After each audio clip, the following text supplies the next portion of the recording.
All right, people. We back up in this thing. You know what I'm saying? We in here one more time. But y'all know before I get started, I gotta do a roll call. Ernest, Simo, Dee, Billy. God damn it. You know what, people? Ain't none of them here today. It's me. I'm almost one man in this thing, but for today, I got my friend, the lovely Martina, behind the camera. She is the producer of today's show. We getting this thing done. You know what I'm saying? And, you know, like, because it's for y'all. Because y'all are always in the comments. Y'all always in the DM. Where the fuck is the episode, man? Fuck is y'all doing? Get your shit together. Where's Ernest and Simo? Why the episodes ain't out? Billy and damn food probably somewhere doing drugs. Y'all always got some shit to say about why some shit ain't up. So goddamn it, we make sure the shit is up, okay? I did 2 episodes yesterday by myself. I managed the whole situation. I was in this motherfucker hosting, directing, I was cameramanning, producing, I was doing it all, okay? So we making sure that these episodes get out here. We in the lab, it's Did You Miss Me? I'm your boy Damn Fool. We in the building, and I got a friend with me today. My boy, all the way from New York City, comedian extraordinaire, very funny friend of mine. I've been knowing him about 15 years. I know I say that about everybody, but we all met around about the same time. You know what I'm saying? Around 05. From New York, like I said, BET's Comic View, Def Comedy Jam reboot, Jamie Foxx's Lavapalooza, the movie, what was it called? Hot Pursuit? What the fuck was the name of the movie, man? Cop Out. Cop Out with Bruce Willis, right? Bruce Willis. And Tracy Morgan. Tracy Morgan. Man, you know what I'm saying? Oh, he got that shit. We was like, Corey is gone. He is rich than a motherfucker. My man is in the building, ladies and gentlemen, all the way from New York, Mr. Corey Fernandez. What's happening, Corey? Thank you very much, and I'm happy to be here. Appreciate you coming through, dog. What's the name of the show? Did You Miss Me? Did You Miss Me? Patient Rehabilitation Center, where you come to take your medication. I am a patient. This is my medication. I'm happy to be here. Thank you for having me. Oh, man, appreciate you coming through, man. I've been, like I said, I've been knowing Corey about 15 years now, you know what I'm saying? Like, it's been about 15, right? About 2005 at Lavapalooza, you know what I'm saying? You was on the big show, because at the time, you was a big deal, you know what I'm saying? You was that nigga, that Puerto Rican. You know what I'm saying? Like, so you was on the big show. I had to go through 52 other fucking comedians to get on the show that you was already on. But that's because you had did the Coming to the Stage, because that's where I first saw you. I remember I saw you on Coming to the Stage, the second season with Joe Recker. Joe Recker won that year. Rest in peace, Joe Recker. Yeah, rest in Shout peace, out Joe. DMV. For sure, for sure. You know what I'm saying? Joe won that year, which means you lost. But you was on there, you know what I'm saying? Good shit. But I remember seeing you. Not only did I came in second. Okay, right. Duval was third. He really lost. Nah, he went in there, and won in the end. But no, I remember seeing you on there, and like the show, like it was crazy because you had that one joke about turbulence that I thought was fucking hilarious with the newspaper and you shaking and shit, talking about people that experience turbulence, how they just sit through it, and motherfuckers who ain't never seen it be like freaking out. That shit was funny as hell, and it was like it was just nuts. I was like, dawg, dude, it's funny as hell. And I was like, damn, I ain't even know John Leguizamo's little brother did comedy. You know what I'm saying? And I don't know if this nigga John Leguizamo's brother or not. I just made this nigga John Leguizamo's little brother. And in my household, every night, he was John Leguizamo's little brother. Like, I would come home from work and shit, hey, man, did John Leguizamo's brother win tonight? They'd be like, yeah, he won, man. You know what I'm saying? So that was this nigga name in my house. He was John Leguizamo's little brother. You know what I'm saying? Met the nigga later on, realized he ain't John Leguizamo's little brother at all, you know what I'm saying? Met him at the Def Jam taping, seen him at the Lavapalooza shit. We bonded, became friends. Wound up living in the house together for 2 years in New York. I started dating his cousin. Moved in, put everybody out, including him eventually. You know what I'm saying? But we've been through a lot of shit. This is a very good friend of mine, man. I'm happy to have you on the show, bro. Like, I was happy to be homeless because of you. You stupid. You know, when I move in, I'm putting the rules down, you hear me? I need to start letting shit be known. Hey, look, I don't give a fuck. Mama gotta go, auntie gotta go, sister gotta go, brother gotta go, cousin gotta go. Anybody that is not paying as much rent as I'm paying got to get the fuck out of here. You know what I'm saying? Can you imagine the relationship that I facilitated kicks me the fuck out? The hell? Yeah, that's what happened. No. What happened was all of our lives crossed at a particular point in time that created a hood Brady bitch. Right. It was a bunch of us inside a 3-bedroom apartment, 3-bedroom, 2-bathroom, and 9 lives crossed, right, at that time? Yeah, just about. Because I was dating his cousin, Toya, a very good friend of mine, still love her to death to this day. We're good friends. But it was Toya's house. But then we had Cory and his girl was there in one room. Then Toya's son had the other room, and me and Toya had the master bedroom. So that's 3 bedrooms go. Then the living room had our auntie in there. Then, her sister was moving in downstairs, so they had to wait 2 weeks for the crib to get ready. So they would stay up there with us, and it's her sister and her husband, they 2 kids.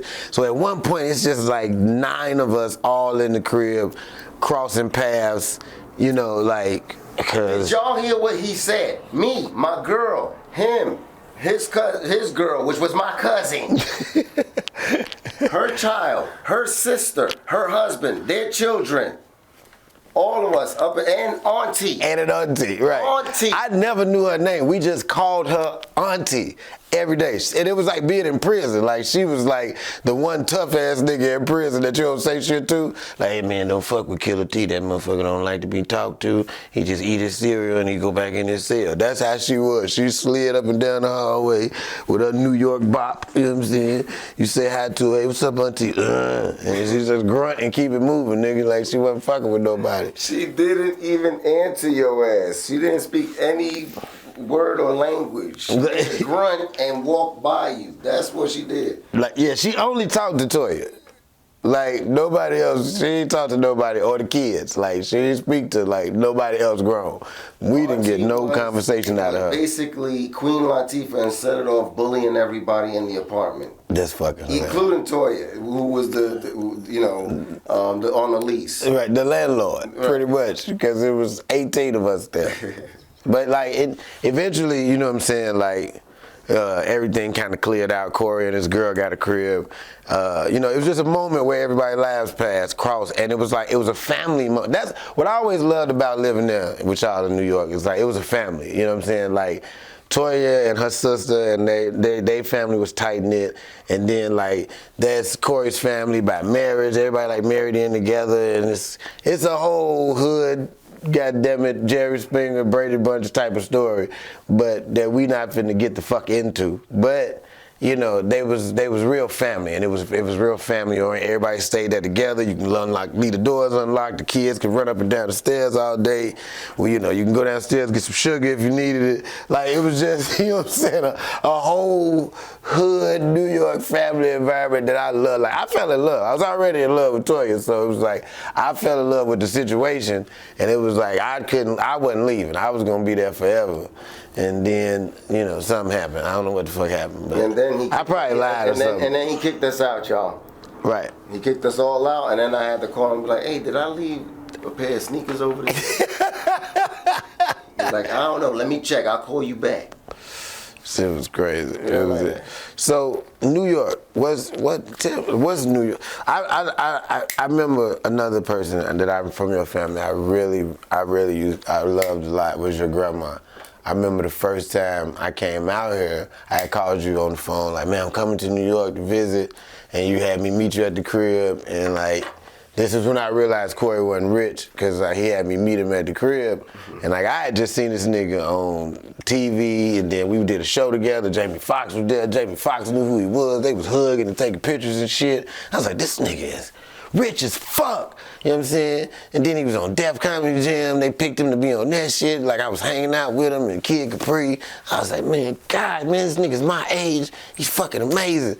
Then I came to New York to visit this nigga. This nigga stayed at the projects. I was like, but I still like didn't want to believe it. I was still giving you credit. I'm like, he just keeping it real. You know what I'm saying? Like, he don't want to leave the hood because he a real nigga. You know what I'm saying? Like, then I get there. That's true. I was in the projects. Shout out Brookline Projects, Brooklyn in the building. Yeah. But yeah, my grandmother lived in the projects way before I was even here. And then raised my parents there, and my mother there.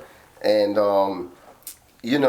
what was so funny is that the first joke that I did on that first television show that I ever did, coming to the stage, was a joke about me getting the call saying, "Oh, congratulations, you're on the show." And I was like, oh, I thought it was a prank call. I thought, I was like, oh, Sean fucking with me. He acting like it's BET, acting like I'm on the show. Right. So they was like, yep, congratulations. The only thing is you got to pay for your own flight and hotel. And I was like, oh, shit, this shit really is BET. Get the fuck out of here. I remember that. And then like, the crowd stood up and everybody was dying laughing. And, the producers were mad at me. They was looking at me backstage. They was like, you gonna need us before we need you. And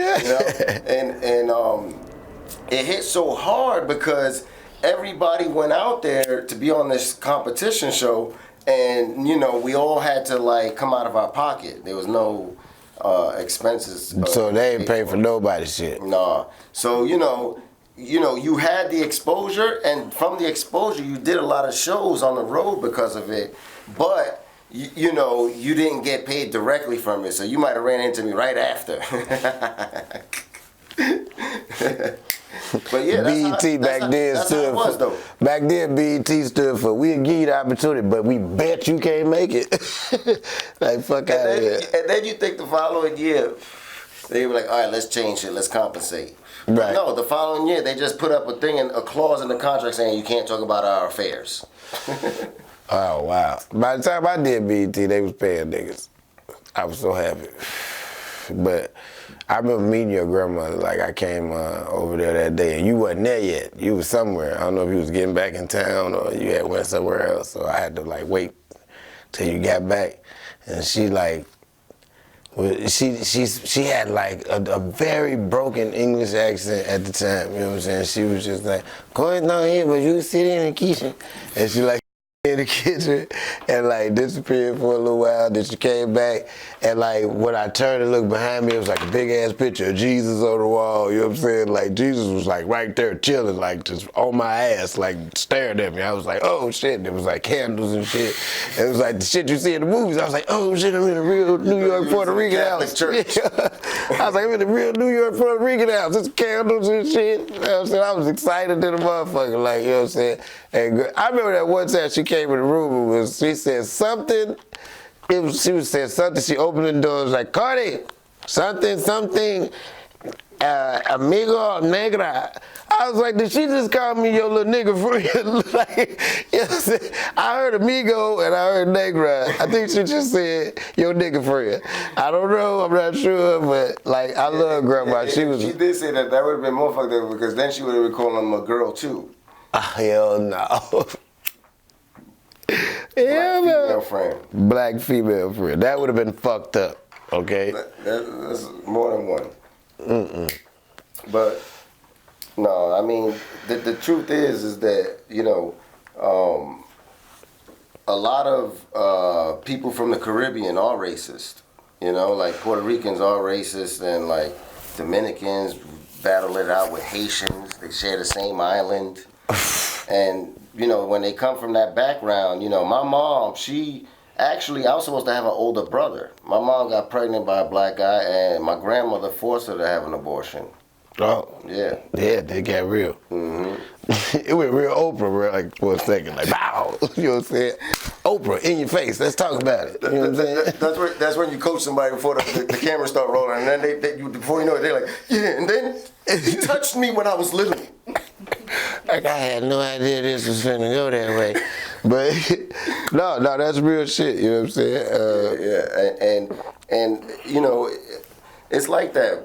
You know, it's all over the world. It just goes to show that shit is all over the world. But so that's the kind of background she had, and that's, you know, where that whole thing comes from. But you know, people that grow up around Puerto Ricans, they recognize stuff like that. They know, they catch on to shit like that. Now see, in Chicago, like Mexicans and black people don't get along.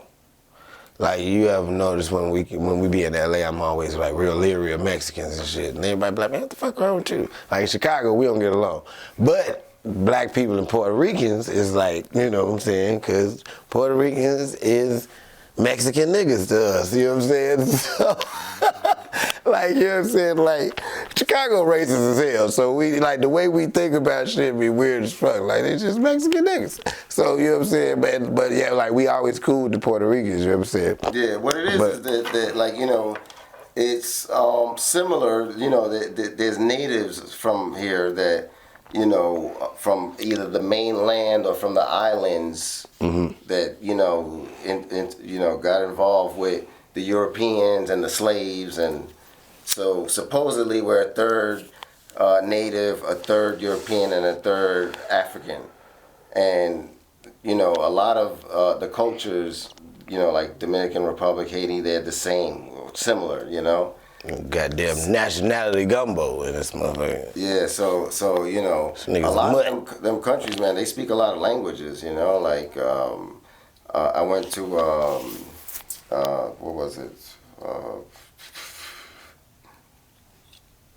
It's like near Venezuela down there. One of them shits. I remember me and your girlfriend back there used to always argue about, because she used to talk about Bolivia all the time. Like, Bolivia is such an amazing country. I'm like, shut the fuck up. We used to argue about all kinds of shit. She used to get on my goddamn nerves. Like, but you know what I'm saying, shut up, you fucking drug mule. That's why I'll be like, well, actually, they spoke about 3 or 4 languages. I'm not sure the name. Like, yeah, like a goddamn bitch ex-girlfriend. Couldn't stand that bitch. That motherfucker, man. We used to argue about all kind of dumb ass shit. You know what I'm saying? Like, they used to argue while in the ciphers, cursing each other out while passing it to each other. Like, yeah, bitch, take the blood. You get on my goddamn nerve. You don't never buy no reefer. You always in here smoking. You know when you broke, you argue over every little day. Hey, man, what do you motherfuckers ate my sandwich yesterday? I don't know who it was. Here, take the reefer. But I swear to God, I'm gonna, somebody paying for my sandwich. He's like, hey, we done told y'all we need the rent by now. Y'all gonna have to go soon. Here you go. Right. It was the last powwow. Here you go. Smoke some of this. As you pack that shit up, get the fuck out of here. But you know what's interesting, as I always remember, like, you don't speak Spanish. Yeah. I'm one of the generations that are Americanized, and my mom only spoke English to me. So, you know, you got to deal with that growing up. You know, like, you're not Latino enough. So you don't know the words to La Bamba? Huh? You don't know none of the words to La Bamba other than La Bamba? No, I know that shit. I mean, come on. We all know that shit. I mean, I know that shit, but the youngsters don't. But, you know, yeah, so it's always been like a crossroads where it's like, you know, I was never Latino enough. I'm not black. I'm not white. It's just like, where do I belong? You're an outcast, nigga. You're an American Puerto Rican, with nowhere to go. Right. But then you realize that there's a whole generation like me that grew up here and don't know Spanish, and, you know, they don't speak it and go through the same shit like me, and that's what happens after a while when you get Americanized, you know? Right. So I feel like eventually there's always like a pocket that you can feed into that where people fuck with you, you know? Right. I mean, think about it, dog. Like, people preach about anything, and no matter how crazy it sounds, there's always like a little crowd or following that goes with it and fucks with it. Right. I mean, because the thing is, if you can't speak Spanish, you could always use a family member as a translator. You know what I'm saying? That always works, I'm sure. Yeah, exactly. So, yeah. But, you know, it was weird. You know, I'm Puerto Rican. I'm in Spanish class. And the Chinese kid doing better than me. The Chinese kid doing better than me. That's the fucked up shit. Kimchi know more Spanish than Juan. You know, I talk about that though. You know, you got to deal with the judgment. Latinos, they always want to judge you. You know, because you don't speak it. Like, you know, no hablo español. Why you don't hablo español? ¿Por qué no habla español? You know, and you know, I'm like, I don't know, man. I'm like, we have been here. You just got here. I don't know. You know, like, why you don't speak English? we're not the first settlers. Like, we've been here for a while now. Like, it's no surprise.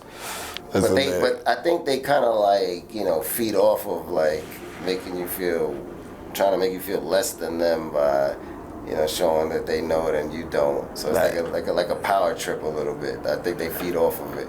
So they still gotta act like they don't know what the fuck is going on. Right.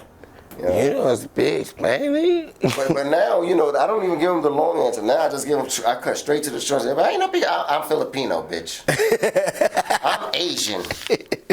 You know, and then I just be walking over, and you can look at them and you see that they don't really, but they're not buying it. They're like, he's lying. That motherfucker is Latino. He's a fake Puerto Rican. Look at him. Look at him. He doesn't speak Spanish. He ain't got no keys. He ain't got no keys. Yeah, but that's another thing too. Fucking, I'm almost 40. I got no kids. Latino. That shit is rare. Yeah, you're like a leprechaun. Exactly. You know. You're a unicorn, like Tiffany Haddish. But I'm like, you know what, man? If I don't want to be an old dad, so that's why I'm like, if I turn 40, I'm just gonna adopt a 10-year-old and just catch up real quick. You know, just. No. I'm like Mei Ling's graduating elementary school. She worked so hard to get here. Me and Mei Ling. Get you one of the blended families like Brad Pitt. You know what I'm saying? Little Maddox and hey nigga, where the fuck you get the little United Nations ass family from? You know what I'm saying? Fucking family look like NATO. Exactly. That shit is funny, man. I love being in New York. I love, like, we used to eat a lot of pizza, sandwiches, you know what I'm saying? We took cabs every fucking round. Like, that was the craziest shit. Hopping in the cab. Sometimes they don't want to take you where you got to go. That was the first time I ever experienced that. You get in the cab, like, hey, man, take me over so-and-so. And they'd be like, I ain't going over there. What? Fuck you mean you ain't going over there, nigga? You were 80s baby, right? Yeah. We both experienced the era of yellow cabs. Right. It's nothing like Uber. Like, just like technology always gets better, so did taxi cab transportation. Like, back in the days, man, there were so many things Uber fixed. We gotta be honest, you know? How many times you try to catch a cab going from Manhattan to Brooklyn, they don't want to go to Brooklyn. They acting like they're not going that way. They peel off on you before you could jump in. All right, like who says I'm not going that way? You going wherever I pay you to go, nigga. Exactly. Then you lose something. You can't get it back. You know, they call, they have no idea who was your driver. Yeah. The driver takes you the long route so the meter can build. Right. Right? All these things. Plus, you order Uber, they never take more than 5 minutes. To get there. Boom. And then you can see them. You watching them while they approaching. Like, all right, you made a wrong turn, sir. I'm the other way. And while you on the phone with them. Yeah, I tell you what I used to do back in the day when it was regular cabs. I would call 3-4 different cab companies at one time for the same ride. And, you know, they don't call each other an ass, so I would wait, and whoever got there first, that's who cab I was getting the fuck in. Fuck that other nigga. You know what I'm saying? I would make him drive all the way to my house for nothing. I'm probably the nigga that ruined yellow cab. But then I'll never forget, there's always that struggle of being in Manhattan and trying to catch a cab, and you're standing on the corner, and there's other people on the corner too. And then you gotta see them stand there and catch a cab before you when you were standing there much longer than them, you know? Like, all that little bullshit, it solved all that stuff, you know? Yeah, Uber killed all that. Yeah. Shout out to Uber, because I was an Uber driver. I was wondering where this whole Uber love came from. This nigga is trying to get some promotion from his job. No, actually, it's me getting older and just trying to accept technology more and more and be open and not try to like be all old school with shit, you know? Like books, for instance. You know, like people's like, oh, I still like the actual book because I get to smell it and I get to open up the sheets. And I'm like, fuck that shit. I want the book in my phone. Yeah. In my pocket. Fuck that. And I want it on a server where I can access it from anywhere. I want the movie. Fuck the goddamn book. Shit. The shit is light. I can access it anywhere. It's not physical. I don't gotta carry this heavy ass shit on my in my bag. You know. I used to hate when Game of Thrones people like, so have you read the books? No, bitch. I'm in the middle of the series.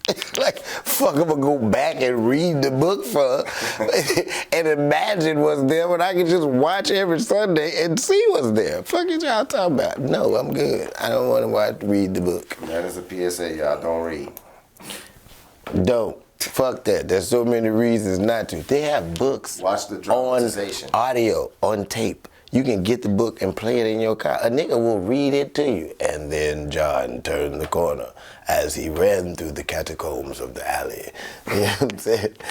All of that shit is there, nigga. You don't have to buy or sit there and read the fucking book. A motherfucker will read it to you. That's real shit. Technology is a motherfucker, man. Shit. You can FaceTime a motherfucker, talk to a nigga that ain't even there. You know what I'm saying? Although I will admit, I hate when a motherfucker FaceTime me and, like, they don't, like, text me first. You know what I'm saying? Text me and say, hey, you feel like FaceTiming? You know what I'm saying? Like, I might not even feel like having a camera in my face. I might not feel like holding this motherfucker. I might not be camera ready. You know what I'm saying? Like, I don't just want to see you right now. Like, I hate when people just FaceTime you, because then when you pick it up, like, your face already on there, you like, yeah, can they see me already? You know what I'm saying? Like, it's some bullshit. To me, FaceTiming a nigga without calling them first is like the equivalent of a nigga being outside your house, looking in the window and knocking on the door at the same time. Like, hey, I know you in there, fam. I'm looking right at you. Shit, you sitting right there watching TV. You know what I'm saying? Like, fuck out of here. I feel the same way, but I feel that way about calling over texting. I don't even be on no FaceTime shit. When a motherfucker call me, I'm like, this is very invasive. You have no idea what I'm doing right now. You could have texted. You could have texted me to prep me for this call, and then I would have been ready to accept it. You know? Right. But the calls seem invasive nowadays. Sometimes it's etiquette, man. Text me first. But in actuality, it's not, because that's what we grew up on. You know, like we grew up on home phones. Right. But in the digital world, it do feel a little invasive for somebody to just call you right away before texting and be like, what's good or whatever. Because honestly, like, I know people are trying to be old school with it, and they try to be like, oh, you know, call me, don't text me, call me. But no, I want you to text me, because sometimes I don't want to talk. I just want to answer a quick question, keep it moving. And you know, sometimes you spend too much time with somebody who, you know, just rambling on. Talking about some bullshit. Talking about some bullshit. Well, that motherfucker always want to tell you about who died. It's always some sad shit. It's like, I don't want to talk to this motherfucker at all. Don't you hate it? You text somebody, they call you back. That's the kind of shit I'm talking about. Oh, come on. I text you for a reason, because I don't feel like fucking talking. Exactly. And if you out there and people texting you and you don't feel like talking, give us a call, 323-385-9734. We'll get somebody over there to you. You don't have to respond to that shit. Fuck that. Don't answer the phone. That's some bullshit. I hate when people do that. No, but the point is, embrace technology, embrace the future. Don't be old school, don't be closed-minded. Make it easier on yourself. Here's my thing about technology. Like, I don't like the internet for one reason, because I feel like it has eliminated arguing. Eliminate what? Arguing. Arguing? I like to argue. You know what I'm saying? I remember back in the day when you be in the barbershop and motherfucker be arguing like, man, Jordan and the Bulls won in '96 at home. No, the fuck they didn't, nigga. They was on the road. They was in LA when they won. No, the motherfucker didn't. They was in Chicago.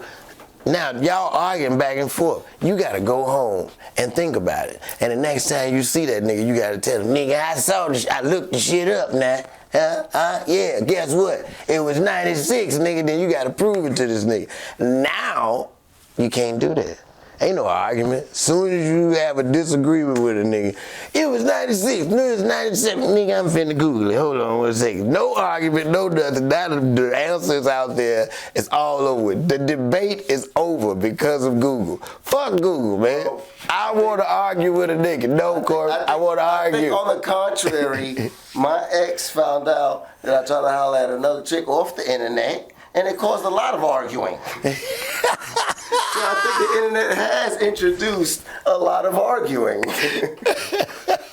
I'm mad at that part. I remember the game before internet. There's going to be some arguing either way. When this chick couldn't holler at that chick, whether it was true or not, like that didn't exist. Hilarious. You know?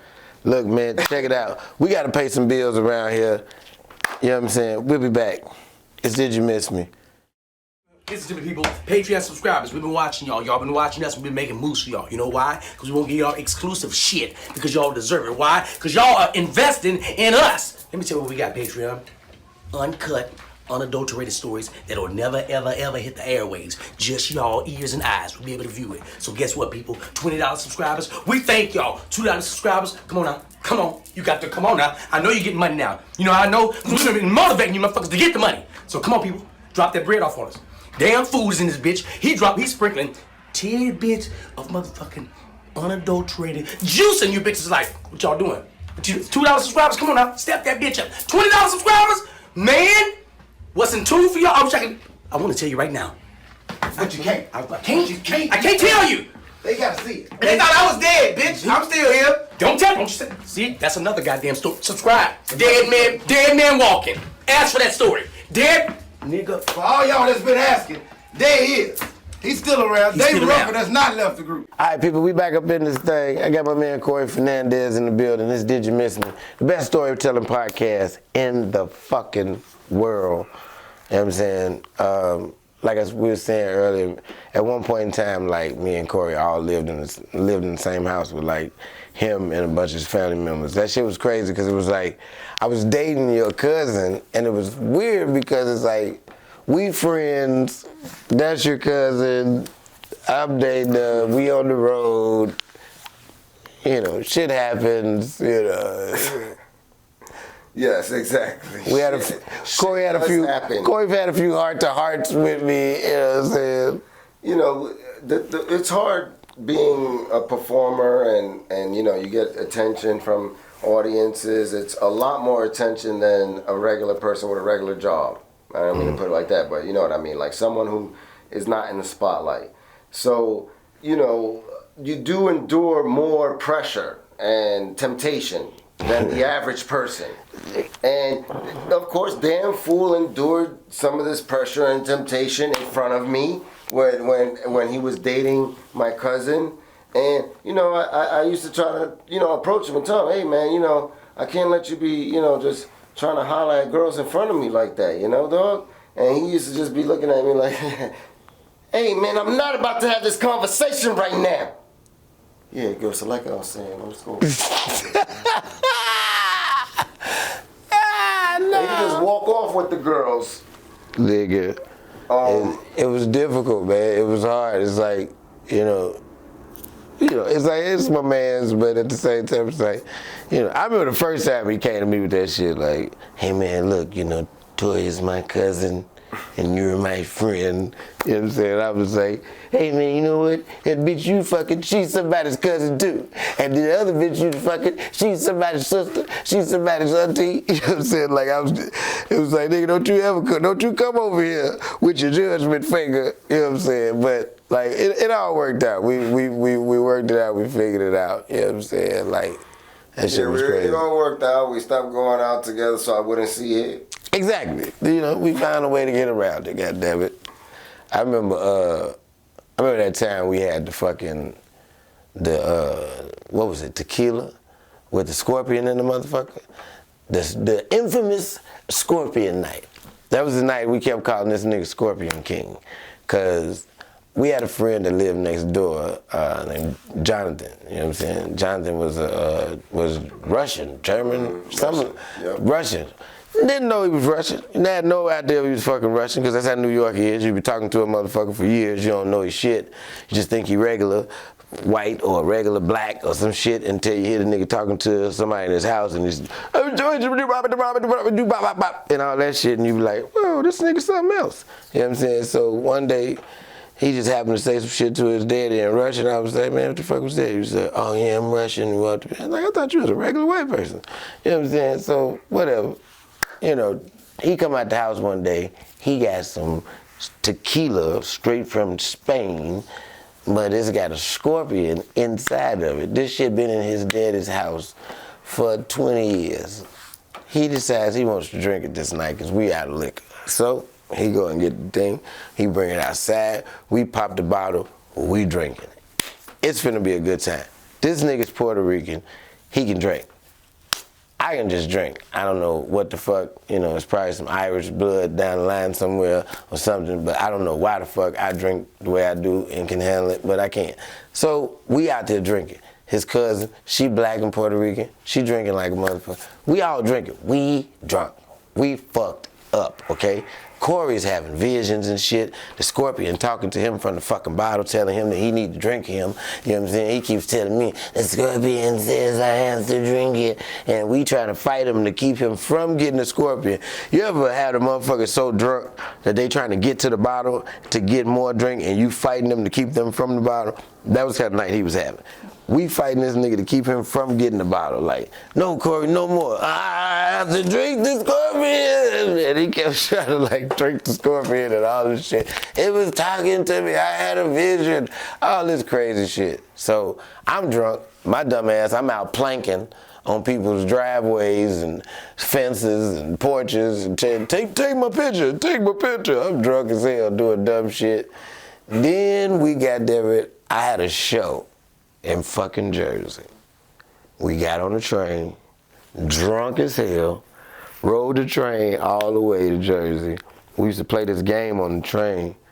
You remember where we were like, I would pretend to be somebody on the train's conscience. We would look through the train and I would find somebody and I'd be talking like, yeah, you know, as soon as I leave here and I get home, I gotta check on those 3 girls I got tied up in the basement, you know, cause I got them tied up to the water heater. You know, like you'd have to look around the room and see who fit the mental description of what I was saying. And we would play this game on the train. That shit used to be so fun. We'd be losing it on the train because we had drunk as fuck.